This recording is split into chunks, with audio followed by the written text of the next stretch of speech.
everyone. Welcome back. My name is Julia Nikwara. I'm the Marketing and Communications Director at the Carbon Trust, and I'm going to be the MC host for the next 3 panels that will happen in this room. I hope you had a good morning. I hope you found the presentations and discussions interesting, stimulating. I have some great quotes, one of which was that climate change is a procrastination problem, which I thought was interesting to think about. So I won't say much more other than to say we will go into the first panel now. We heard a lot about the importance of grids this morning. I think everyone mentioned grids, investment, and how critical they are to energy transition. So with that in mind, I'd like to welcome our panelists and our panel host, Megan Smith, who is an Associate Director, Offshore Wind Advisory at the Carbon Trust, to talk about the importance of grid investment, efficient and cost-effective solutions for a fit-for-purpose grid. Welcome. Thank you. I'd like to invite the panel to come and sit down at these slightly awkward chairs. I don't need this, do I? I don't need this, do I? Cool. I'll put that over there. Great. Thank you, everyone. As Julia said, we heard quite a lot about grids this morning, and I think Chris made some really interesting points about the investment required. You know, the 200 billion figure was quite sobering. But I think in this session, we're looking to look at this on a global scale. We're not looking at the UK. This is a global energy transition we need to look at, and the solutions required for different markets, different countries, look very, very different as well. So hopefully we can dig into some of those challenges and also discuss some of those solutions that we will bring to the forefront. So today I've got with me Dan Hamza-Goodacre from PI and Integrate to Zero. We've got Marcus Stewart from the Green Grids Initiative, Rebecca Williams for the Global Wind Energy Council, and Andrew Lever from the Carbon Trust, who you've just heard speak as well. So hopefully we can get everyone a glass of water as well. I have been told that got water coming. Maybe if we can shove them behind people, that might be useful, because I know I will probably need it. Great, so, sorry, just while that's happening, I will kick off with a little, ask you all to introduce yourselves, but also, can you also highlight what do you think is the biggest challenge facing global grid development from the energy transition point of view? And I will start with Dan, and we'll go down the line. Okay. Is that working? No. Yes. It is working, okay. Louder. Hi, Dan Hamza-Goodacre. I have 2 roles. One is as a fellow with the Pooled Fund on International Energy, which is a philanthropic initiative. We work with a number of the largest climate foundations around the world, and we help to advise them on strategy as well as managing funds for them. So we act as a re-grantor, helping to reduce emissions in the power sector transformation, working with a wide range of NGOs, think tanks, consultants, et cetera, around the world. And my role with PI is to focus on grids, which is why I'm on this panel, and also to be thinking more broadly about electrification, particularly industrial electrification, which is kind of like the big next frontier. That's one role. And the second role that I have is I am the Chief Energy Officer of a program called Integrate to Zero, with the aim of building a global fleet of virtual power plants. And we're also, so we're not investors, it's a grant-making program, and we focus on advancing policies that help to create markets for virtual power plants. We partner with VPP operators, so we partner with utilities and mini-grid owners and operators and technology aggregators to pilot VPPs for the first time in emerging markets. There aren't many of these things around the world outside of Western economies. We also have a work stream on raising consumer awareness of VPPs, because you need prosumers to engage, and then we look at financing as well. That's me in a nutshell. Your question, what I think the biggest problem is, I think the biggest problem in some ways is a non-problem, and that's that the majority of grid system operators and energy regulators who regulate grids don't actually have a mandate to focus on decarbonisation. You may be aware of an organisation called the Regulatory Assistance Project, RAP, and they did a study about a year or so ago interviewing system operators and regulators to see who actually has a mandate to decarbonise, and they only found that 2 of like the 30 that they asked actually have a mandate. And although at the highest level lots of governments have laws on greenhouse gas emissions and NDCs, this needs to trickle down into the decisions that are actually being made about how we operate grids. Like, there's so much that can happen by managing the system in different ways. Right? We've heard a lot about it this morning. It's not just about the fuel mix that goes into the economy. So I think that's the biggest problem, is the lack of this mandate. Thank you. Thank you. Marcus. Okay, good morning, everybody. So Marcus Stewart, I head up the Green Grids Initiative as head of Secretariat. We were launched at COP26 by the UK government to accelerate the deployment of grids to enable the energy transition. We work predominantly in Africa and Asia Pacific at the moment, although we are looking at other regions where we can support through our model of convening and bringing the right people together to focus on the challenges and the problems and the systemic challenges and problems to grids, to solve those problems and then quickly disseminate those solutions and share good knowledge and experience. I'm actually a secondee from the National Energy System Operator, so I am a system operator and have worked in grids and energy for more years than I'm prepared to admit.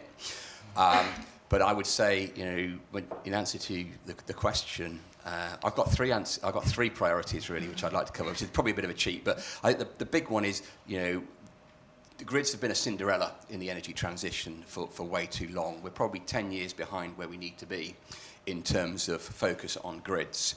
So from a political level, we've not had that impetus and that support, which is going to slow down the transition if we can't do something about it. In terms of what GGI do, the Green Grids Initiative, we focus on 3 pillars where we think there are challenges. One is around finance and financing grids, and particularly in emerging and developing economies and access to that finance. Planning, operation, permitting, and getting the best out of the existing grid networks, and then supply chain, which is, that is the bottleneck in waiting, which a lot of countries and regions aren't focusing on correctly at the moment. So I'm sorry, I've cheated, I've had 3, but that's how we set out our work plan, because we identify these challenges. Thank you. Hi everyone, I'm Rebecca Williams. I'm Deputy CEO at the Global Wind Energy Council. You'll have to bear with me because my voice is on its way out, let's say, today, so hopefully I'll make it through the session. So GWEC is the private sector representative for the industry. We represent companies right across the wind value chain. We have a network of different offices based from Brasilia through to Hanoi and beyond. So we're really representing also the private sector in those countries. We also have a network of renewables associations who are part of our membership and really give us that on-the-ground kind of social license as well in many of those places. We were also the co-founder of the Global Renewables Alliance, which brings together all the different renewables technologies in a single voice, particularly useful at big set-piece moments like COP to try and really improve and amplify the advocacy for the renewables sector. I have yet another hat, which is also that I'm on the steering committee of an alliance that we formed called the Global Offshore Wind Alliance, which also is bringing together different governments and countries with the private sector and other stakeholders around the world to push forward offshore wind. So now we've got that bit over, just turning to the question at hand. I mean, from my perspective, working across the markets that we do work in from the GWEC angle, one thing I can say is that grid is universally a challenge everywhere. I don't think anyone has got this topic right yet. We're really at the beginning of this journey. As you say, Marcus, it's been the Cinderella, but I think the tide is turning on this topic, and it's great to see a nearly full room here to discuss this issue. I think when it comes to the biggest challenge that I see, it really is on the financing piece. So it's not a kind of unique topic to grids, but certainly grid, again, is the sort of Cinderella of the financing piece right now, and we need to find a way to change that. If we look at the amount of finance that's needed globally at the moment for the energy transition, it's substantial. If we look at the breakdown of that financing, actually, when you look at emerging and developing economies, financing for grid infrastructure has actually been going backwards. So 40% less financing last year than we would have hoped for. So that is a major problem in terms of the inequitable split of financing that we currently see. Anyway, I'll leave that there as the kind of opening gambit as my card placed down to the rest of the panel here, and we can get on to chewing it through in more detail, I'm sure. Yeah, thank you. Yeah, hi, I'm Andrew Lever, Director at the Carbon Trust, obviously energy transition. Our work is pretty much wholly solely focused on moving from that fossil current system into that renewable one. We have a team that focus on network and grid, picking up a lot of innovation in the UK. How do we integrate renewables faster and cheaper? How do we manage changes in market regulation to encourage more flexibility in storage? We have a cool transition team as well, who are much more focused internationally on ways in which we can accelerate coal off the system. As I said in the previous session, these things are all interconnected, and I think, without wishing to kind of repeat some of the statements before, you can't talk about coal transition or renewable deployment without having grid as part of that dialogue as well. So our work takes us across the whole of the world in all continents to have these and to support decision making in all these different instances. In terms of what the biggest challenge therefore is, I think it depends on where you are. If you're looking for the top one, I think here in Europe, UK, permitting, planning is clearly an issue. If you move more towards the more emerging markets and economies, as was mentioned, things like just investability in a country. It's about whether that goes to levels of debt, consumers paying their bills on time, corruption even on some of these areas. So it's a topic that transcends not just grids but even into different investments as well. So I think the supply chain is clearly one that needs to pick up pace. Mary mentioned the millions of kilometres that have to be built, effectively replacing what is there already today. So that in itself focuses the mind somewhat. So a lot to do. Yep, exactly. Thank you. There's a spare thing, actually. Let me give you one each. Oh, thank you. We were trying to share amicably there, but it was going to fall apart. I'm sure you would share very nicely, but takes the stress out of that. So coming back to you, Rebecca, you mentioned sort of investment in grids. How, sort of in your view, how can sort of investments in grids be best catalysed? What's missing there? What's the challenge, and what are we facing, and how do we address it, I guess? Yeah, so let's kind of delve into this topic a bit more then. So when we're talking about investments, I mean, some of these challenges have just been raised in terms of when you're looking at a country, you're also taking into account its creditworthiness, you're looking at the investability of that country. Things like permitting also come into play, because the longer that your project, whatever it is stuck in a permitting cycle, the higher the risk is that you are bearing as an investor. So that's why permitting has such a kind of pernicious effect when it comes to that risk-reward ratio. But one of the challenges when it comes to the financing piece, as I was saying, is really this kind of assessment of risks and whether those risks are real risks or whether it's a perception problem and a perception gap. And we've been doing a lot of work at GWEC to try and delve into this in much more detail when it comes to financing, because some of the risks that we see in emerging markets are just kind of normal risks that you would face in the course of any investment. So, is there creditworthiness of off-taker? Is there offtake? How can you kind of piece these things together? But then there's this kind of gap that we're still left with when it comes to emerging and developing economies, whereby even once you've gone through the list of these risks, you're kind of left with this slightly intangible element of confidence or of investor confidence. And when we start to break down what that actually is, it's quite hard to quantify. So we've really been trying at GWEC to get a handle on exactly what this kind of confidence element is, what it means in terms of its value. So when we're saying investor confidence, like what are we actually meaning here? And is that a fair approximation also of that risk in those countries? And then looking at instruments that we can use in order to mitigate those risks. So some of that could be down to policy risk, let's say, and how different governments are able to mitigate or deal with policy risks. How can we help through kind of technical assistance, through supporting financiers, better understand those risks to mitigate that?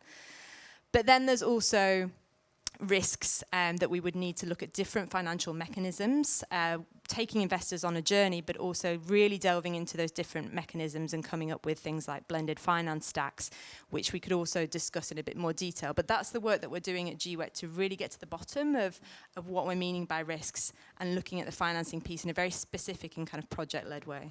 Yeah, yeah. Maybe turning to you, Marcus. I mean, do you have kind of any views or thoughts on like the sort of the applicability of the funding structures available today for grids? Are they fit for purpose? Do things need to change? Yes, so things definitely need to change. I think that's obvious in the stagnation that you see in grid investment, and particularly in developing countries. You know, and taking Rebecca's points, you know, grids should be low risk, low return investments, and in the global north, they generally tend to be and attract, you know, pension funds because they see that steady return. But in the global south or emerging developing economies, that is not the case.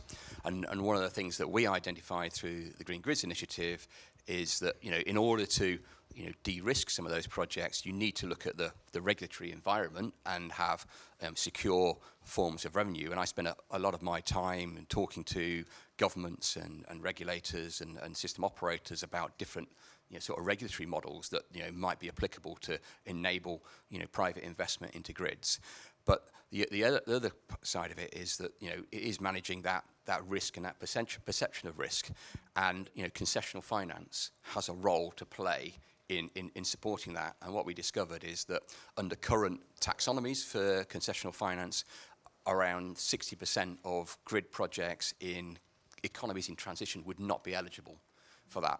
So we've worked with the finance industry, the multilateral development banks, some of the climate funds, and we've identified a set of climate principles for grids that we launched at COP29 through a consultation, which if you applied these principles, it would unlock that element of finance. Now, we're still going through consultation at the moment. We've got really strong interest from the MDBs to, you know, endorse and then adopt as a pathway to getting there these principles, and we believe, you know, this is one piece of the solution. It's not the, you know, there isn't, you know, I hate this term silver bullets, but there isn't a silver bullet.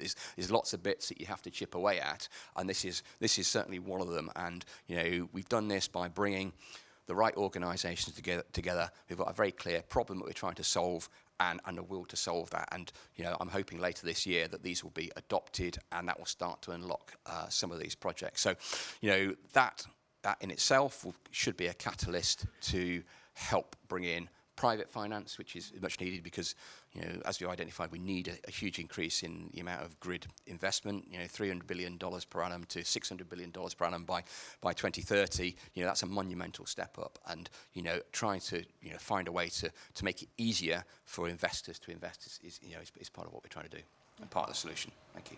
Interesting. Cool. So, it sounds like there's quite a big mountain to climb. There's a lot of investment required. So, maybe moving on, and this is a sort of open question to the panel. How do we plan those investments most effectively? How do we use the sort of investment required in the cleverest way to achieve the kind of transition that we need? Dan.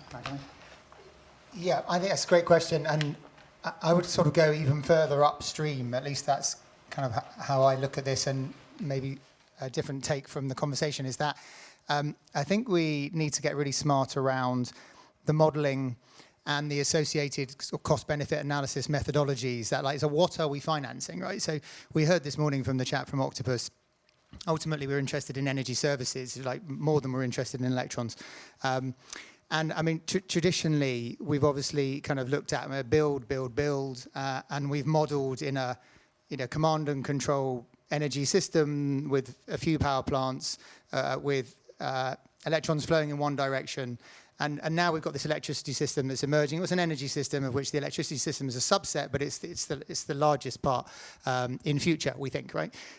With electrons flowing in lots of different directions between a house and a car and the grid and a grid and a factory and the factory and the car, and round and round and round we go, right? With lots and lots of not just distributed energy resources, but lots of other connected devices that can all play in this new electricity system. So I just don't think the modelling is up to scratch in terms of working out how all of this plugs together. That's the first problem. And secondly, the cost-benefit analyses, and bear in mind that the majority of the money that goes into grids is public, and it probably will continue to be more than renewables, right? We need all the private funding, and we need the blending, and I agree with all of that, right? But we're still going to need significant chunks of public. So then you've got a conversation with the Treasury, then you've got to really understand what's the basis upon which this finance is being released. And historically, we've biased CapEx over OpEx, right? I'm speaking globally here, CapEx over OpEx. So build, and I think that was appropriate at certain points in history. I don't think it's as appropriate now at all. In the UK, many of you will know that we developed a system called TOTEX, right, where we recognised, okay, it's not just about capital expenditure, it's about operational savings, right? So if we can create a cost-benefit analysis that helps to have a greater balance between CapEx and OpEx, then we get to a more cost-efficient system, right? So we changed that, and we did it for water investments and assets, although that hasn't gone so well, right? We will talk about another event, I think. Anyway, to try and work out what's the best way of funding the most efficient system, right? And this is a big problem around the world. I mean, and this is right upstream, and it should really link with how the money flows from all the international financial institutions, World Bank, regional development banks, etc. Like, what are the CBAs that are being used? What is the modelling that's underpinning the CBA? So I'm kind of way upstream on this stuff. Yeah, I mean, just to, I agree entirely, Dan. And you think about it, traditionally, when you're planning a system, you look at what your maximum demand is. You put a little bit of a margin above it, and you just build enough cables and capacity and copper to reach that. And we're just not in, a renewables world doesn't work like that. As you said, it's much more distributed, decentralized, much more dynamic, much more complex. So I'd maybe kind of bring into the conversation just the importance of that system operation aspect of grid development, because you have to have both. You have to have the infrastructure in place, but you also have to basically sweat the assets as much as possible, increase the utilization as much as possible. You'll have renewables coming in and out, of course, there'll be demand and electrification. Many people in the room, of course, will know that, of course, is flexibility and energy flexibility. But I think that we've been reliant upon that fossil-based, whether it's oil or gas, to be that flexible asset in the past. In emerging markets, of course, that's what people are very familiar with and very comfortable with. When you're shifting into then a system that is more intermittent, more renewable, it's just a different system, and you just that in its own right is almost a mindset shift. There's talks and there's levels of how much penetration of renewables you can have in the system before you have to take any action, at all. There's inertia and enough flexibility that can sit there without having to worry about, complex balancing or ancillary services. So I think, as part of that plan, and, I think this comes back to, what does that future renewable system actually look like? Then, lockstep in the way in which you're thinking about infrastructure and capacities, you have to also think about, okay, well, what I need to do to operate this most efficiently. And these two things have to go in parallel. And that's true of any particular country, to be frank. You can't get away with it. Otherwise, you'll end up with a vastly over-capacitated infrastructure system that will be too expensive. But I think this tees up a point I wanted to make very nicely, so thank you both for that. But I think we're also looking at this as a challenge, mainly because you told us to, Megan. But if we just focus on the kind of opportunity for a moment as well, I think all of the governments that we talk to on a daily basis around the world, so we do a lot of work with the Philippines government, with the Vietnamese government, for instance, at the moment, and many others, what they want is a modern, system which is highly digitized that helps them in their growth agenda. That's what they're looking for, right? And they're looking for infrastructure to make that happen. They're also looking for different ways of working to make that happen. But that's their goal. And what they therefore need is a digitized modern system that makes that happen. So I think also we need to be a bit more disciplined in presenting this as a challenge, because actually this is a natural evolution of a lot of countries' next steps as they look towards economic diversification of their own country. So I think I would push back a little bit on their focus on challenge here, because in my experience, I do think that we need to be quite open-minded about the solutions that we present. So all of these things that we're saying are difficult hurdles that we have to overcome, but at the same time, there is a huge upside for countries who do take this path, and we need to be clear about that. Yep. I think point well made. Any other? I was just going to jump in on that, Yeah. because Dan was making the point that maybe we shouldn't be focusing so much on the investment. I think it really depends where the country is in its journey. I'm deeply connected to the experience in GB, having spent many years doing that modelling that you're criticising now. It was historically appropriate. But I think actually you're underselling what we were doing in the UK, because we were looking at how the demand side would interact and trying to predict that without a great deal of data to support that at the time. But when we would look at we were incentivised as an industry not to build. And we would look at rules, tools, and assets in effectively that order to look at how do you solve the problem, which was great up to a point. But when you're looking at a transition and you're electrifying heat, you're electrifying transport, you are doubling, tripling the overall usage of that energy system, you do have to have that build in tandem with the optimization as well. And the optimization can buy you time, and moving to a smart integrated grid is definitely the right thing to do. But you've got to build wires and transformers as well, and that shouldn't be lost in it. Smart is not the saviour; it is part of the solution, and it's a very important part of the solution. And we had the Arthur from Octopus talking earlier on this morning around that they're thinking, and that's absolutely right. To my view, it's a kitchen sink problem. We need to chuck everything at it to make it work. And there is build, but there is optimization, which is why one of the things that we focus on is how do you optimize? How do you bring in storage into the market in particular? That's one of the questions that we get asked by a lot of countries about. Well, how do we make a market for storage? Because we can see we can need it, but our current market doesn't work for that. So you've got to bring all these different pieces of the jigsaw together. It's not a one-size-fits-all, or it's not I say no silver bullets, but we've got to put a lot of effort into all these areas.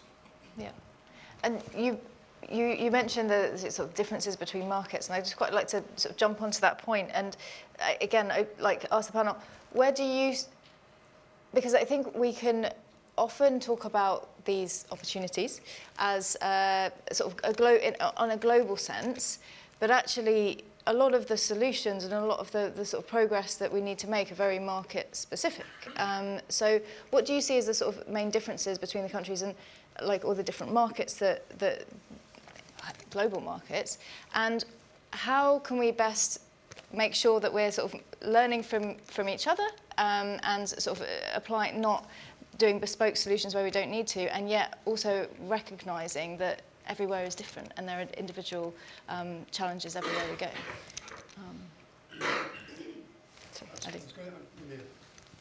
Yeah, I think we haven't actually defined what we mean when we say grids, I suppose, is the first point. Because I think that was sparked by the question around different markets and different countries are different. And it can be everything from, of course, the high voltage interconnections across countries. It can also mean very localized mini-grids, off-grid solutions in sub-Saharan Africa. And I think, coming back to the finance point as well, those from the work that we've been doing, things like project finance work actually quite well in those mini-grids and off-grids, because you know what you're dealing with. It's of a scale that you can understand all the risks, not necessarily associated with even some of the wider political aspects that are going on in the country, but you just treat it like project finance and a project. Now you then go up to the millions upon millions of pounds that would be required in an interconnector or even just across country like Brazil, where they've got lots of high voltage connecting, hydro into demand points. They've championed this public-private partnership approach, which is taking some of that blended kind of aspect that was mentioned, crowding a lot of private finance, but taking some of that risk out by accelerating that by the public sector and governments helping out with permitting and reducing risks. And I think that, the more that we can shout about these different types of solutions and show the investment community as well that these risks are manageable, I think the better. So I think there are really good examples of things that are already happening out there, of course, that we can build upon. Yeah, maybe I'll point out what I think is common, actually, for probably every country and every type of grid, is that I think there's a need to upgrade existing infrastructure, firstly. Secondly, expand. I'm listening, Marcus, don't worry. Expand grid networks. And then thirdly, to balance the system. And that's how we're actually strategically looking at this in the philanthropic group that I'm involved in, those three things. And they apply, I think, at the mini-grid level. I think they apply at the level of huge country, China, transmission, etc. You got to look at how do we make better what we've already got? Particularly the digitization point that you mentioned, smarter controls, etc. Greater efficiency, reconductoring, all that kind of stuff. And then you've got to make it bigger, and then you've got to balance it. And the balancing bit, you say, okay, how do we smooth out some of the peaks so that we're flattening out demand, so we don't have to make it bigger than we need to. Right? Otherwise, you get the middle bit wrong. Okay, so. And I think those countries, and the UK was definitely ahead on a lot of this, Marcus, including with you being involved in it. But this is a global discussion, right? So it's really not the same when you're looking at this in Burkina Faso. I mean, it's really not. No offence to anybody from Burkina Faso, but these are different ends of the spectrum. And but all these three things are needed for whichever country and whichever kind of size or type of grid I think we're looking at. Yeah. Go on. Okay. You got that first. Yeah, I'll jump in on that. Thanks, Dan. Apology accepted. Now, one of the things I always say that there are things that are common, and I think the point you make up, and there are things that are different. And one of the things that we've been doing is we've developed a training program for government officials, regulators, to bring them together to look at holistic energy planning, how to actually go about that and learn from each other. So next week we're in Argentina, and we've got a number of countries from Latin America and the Caribbean together to share their experiences, because they've got similar situations. We've got a set of principles, a set of a blueprint that we use to guide the conversation, but it's getting that learning from each other. How if my friend has worked out how to do it, I can do it, and that collaboration is really important. We've done this over in Africa, we've done it in Europe, we've done it in South America last year as well, and the big learning is other people's experiences, and I think we need to sort of capitalise on that. We've got a blueprint. It's called Electricity Transition Playbook. If you're interested in it, it's on our website. A little plug there. And it doesn't answer your questions. It helps you ask the questions, I think, really, but it also shows you where there is good experience and where things are working, and then also helps you find out where you can get more support, and that learning we've definitely found that we get a much better understanding about different people's situations. We talked about digitalisation. I had some participants from Nigeria at one of the sessions, and they said, well, you're talking about smart metering. 30% of our demand isn't metered. How do we deal with that? We've got to get over that hurdle. People are not used to paying for electricity. It's a political incentive to vote for my local official or something like that. It's a completely different world to incentivising me to smart charge my car. An octopus give me a voucher for the cinema or something like that if I use my energy in a particular way. So there are very different situations that but getting the people together and sort of working on these problems and sharing it is definitely a way forward, because we all need to move together and faster. That was very heartwarming at the end there. Sorry. I think we absolutely shouldn't discount the human element and the human dimension to this. A long time ago, I went to the control room at an undisclosed location somewhere in the Midlands of the UK. And something that was always stuck with me is that we were trying to explain how, when it comes to wind, perhaps it would, there might be easier ways of doing things than ringing each operator individually via a secure phone line in order to bring more capacity online.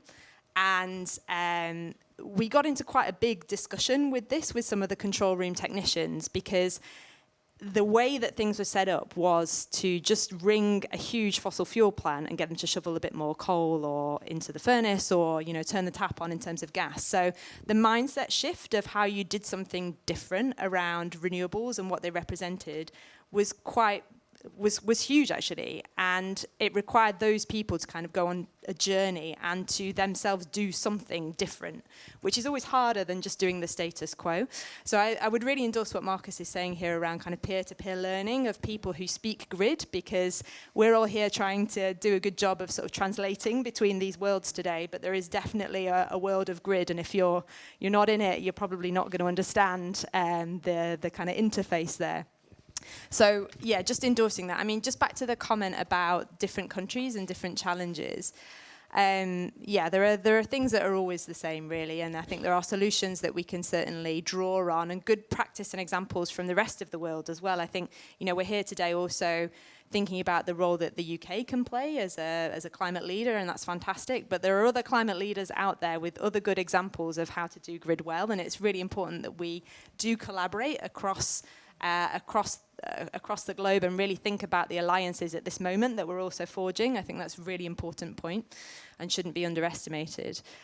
When it comes to some of the specific examples of the countries that we work in, I mentioned Philippines and Vietnam because they're two high-growth emerging economies that are having power demand growth as well. So quite different from the European context, where we see some deindustrialization, for instance, and a different parameter there. And in both those countries, it's really trying to build things fast enough to meet that emerging demand and build them in a way that's going to be sustainable, where you are hugely ramping up demand in the future, but also trying to caveat some of these challenges that you mentioned around the old way of doing things, so around the base load generation and how you can move forwards in that high growth demand scenario whilst trying to fend off accusations that what you're doing is too difficult. So, yeah. What I'm trying to say is I think there's a huge human dimension here that we shouldn't forget when we're talking about grid, and we really need to make sure that we're also speaking the right language as we have these discussions and reaching out to unlikely partners and allies where possible. Yeah, absolutely. Thank you. It's been mentioned a couple of times that there are plenty of examples of successful initiatives and investments and projects that have been done globally. I'll invite you to discuss some of your sort of the ones that you see as kind of nice examples where learning has been shared or where real change has been catalysed, because there are, as you say, there are plenty of examples where things are working well. So who wants to kick off with that, Dan? Yep, I will pick a country which is now not very high on everybody's list of climate leaders. It's the United States of America. However, we know that obviously a lot's happened historically, and the success story I want to focus on is virtual power plants. And for those of you who don't know, virtual power plant is a network of connected devices, connected energy devices, controlled by a single entity. It's probably the simplest way I can describe it. Now, the US has probably more virtual power plants than any other country around the world, Europe, and then Australia. Other than that, there aren't that many, which is why we're working on it. That's the plan for the philanthropic program that I work in. But the United States, just to kind of really bring to life how this is definitely more than just some solar panels and some batteries on some people's roofs in some houses, right? So the largest virtual power plant in the United States is run by a company called Power, and it's predominantly actually an industrial virtual power plant, and it's 6.2 gigawatts. Right, 6.2 gigawatts. It's absolutely massive, right?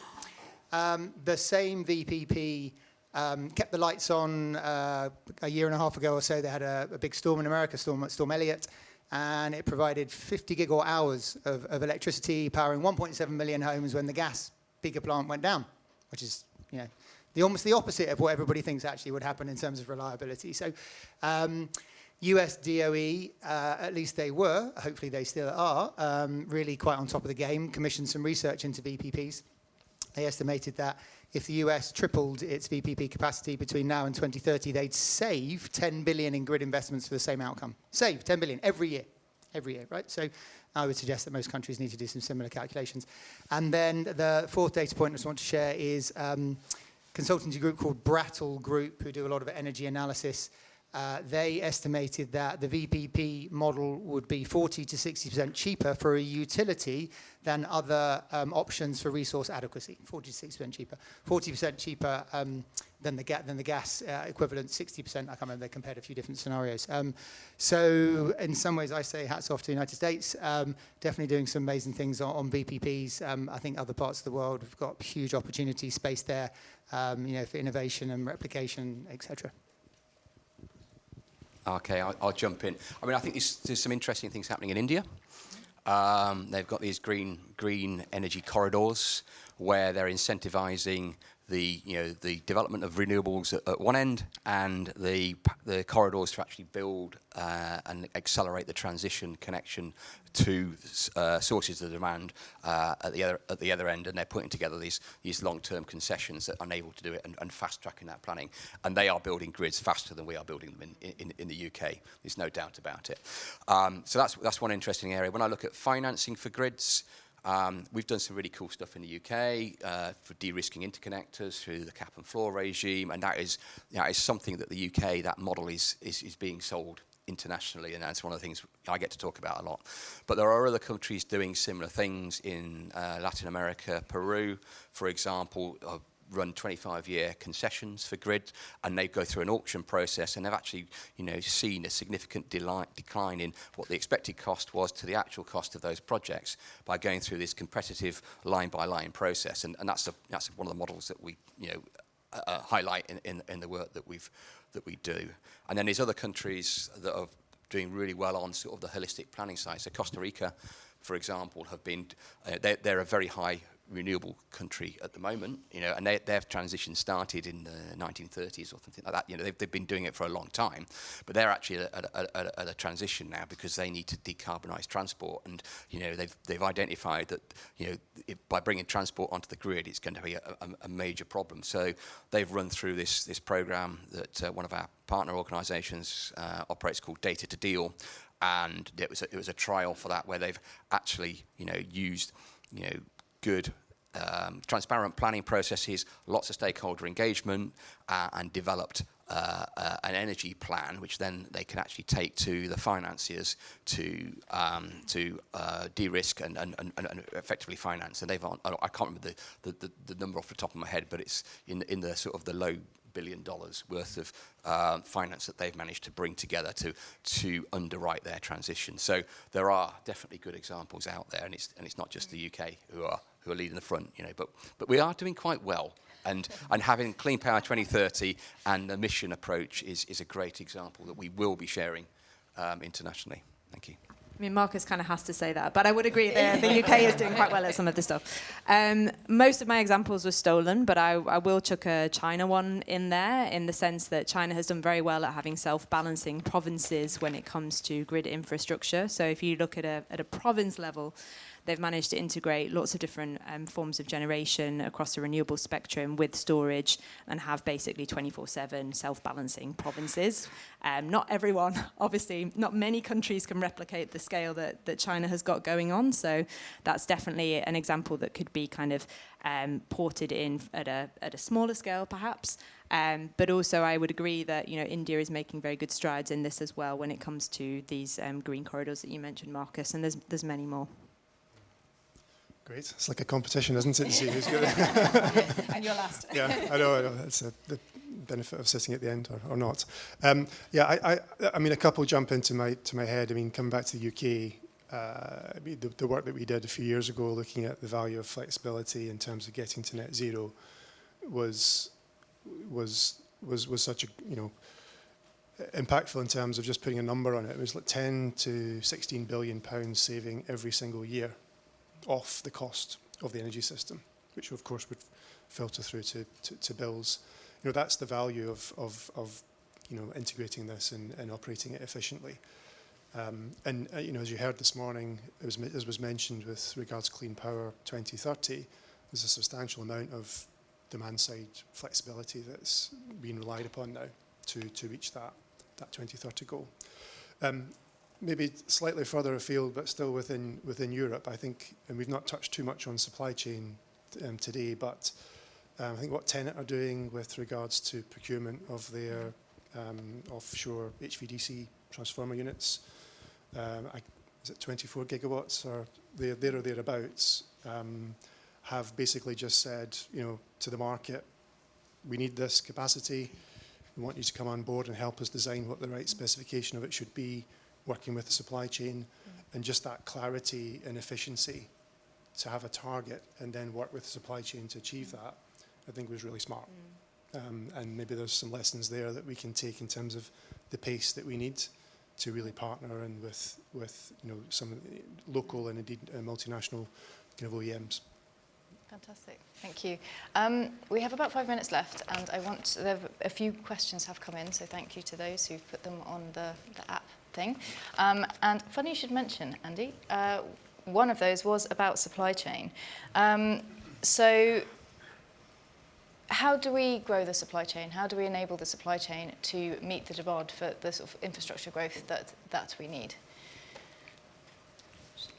Shall I go first and then maybe you can compliment? I mean, we've done a lot of work at GWEC on looking at this topic from the wind side and including then how this looks from a grid perspective. And we've actually done some deep dives based on region as well. So at the end of last year, we brought out an APAC supply chain report, which looked in quite some depth about the different components across the wind value chain and going to grids as well that are needed in order to meet the tripling of renewables goal.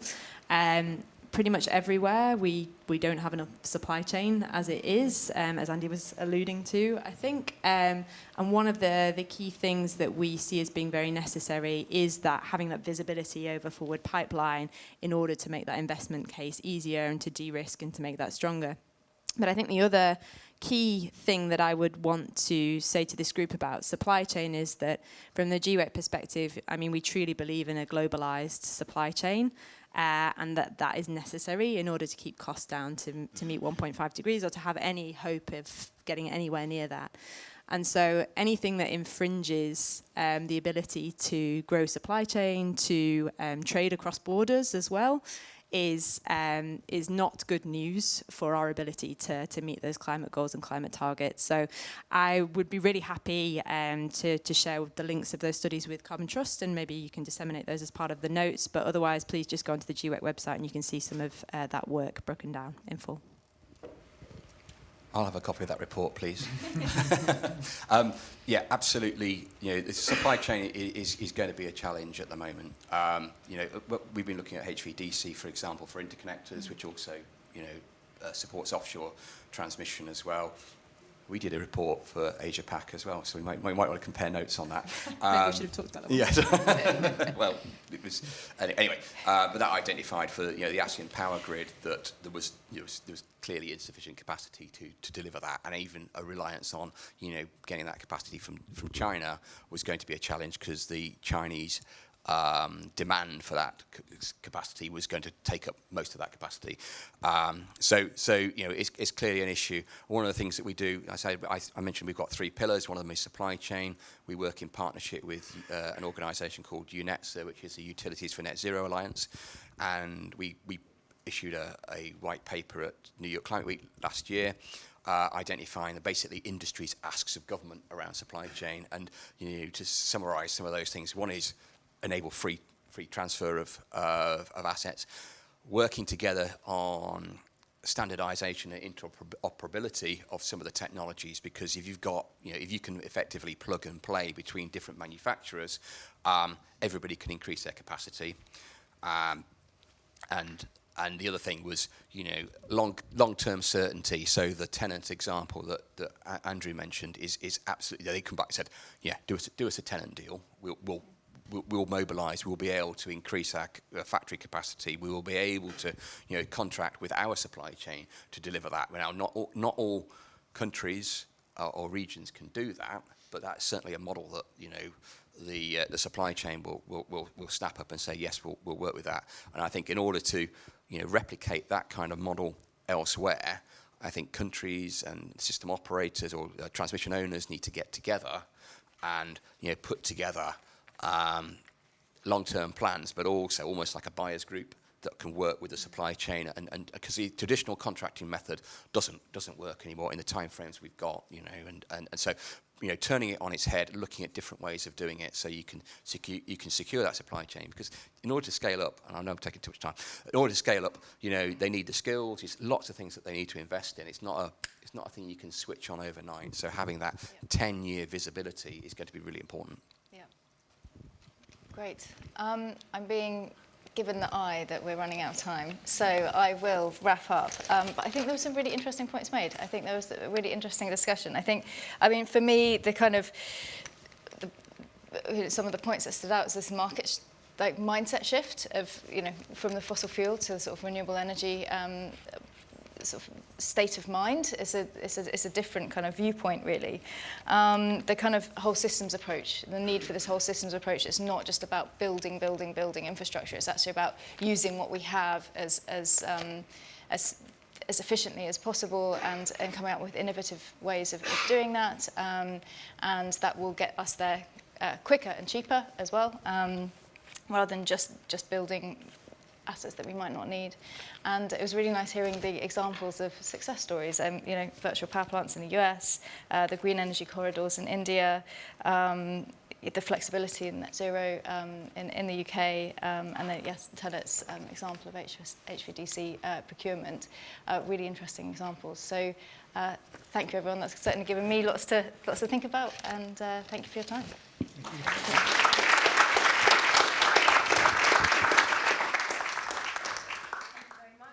All the panelists and to Megan, the panel moderator. I hope you all speak a little bit more grid after this panel, and I hope you enjoyed the debate. It's really good to hear that despite this being a global, universal problem with some local flavors, it will no longer be the Cinderella of energy transition. So on that note, I invite you all to lunch, which will be back out in the foyer. Over here, you have the next two panels. So if you would like to hear about the role of digitization and AI, then you're back here in the Elliott room at 1:45.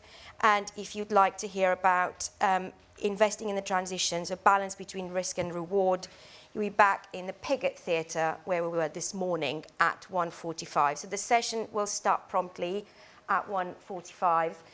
If you need to see this, I'm going to leave it up on the screen. It's also on the app. And please do post questions for the panels this afternoon. So this one is the first after lunch. At 1:45. Enjoy, and see those of you interested in AI and digitization back here. Thank you.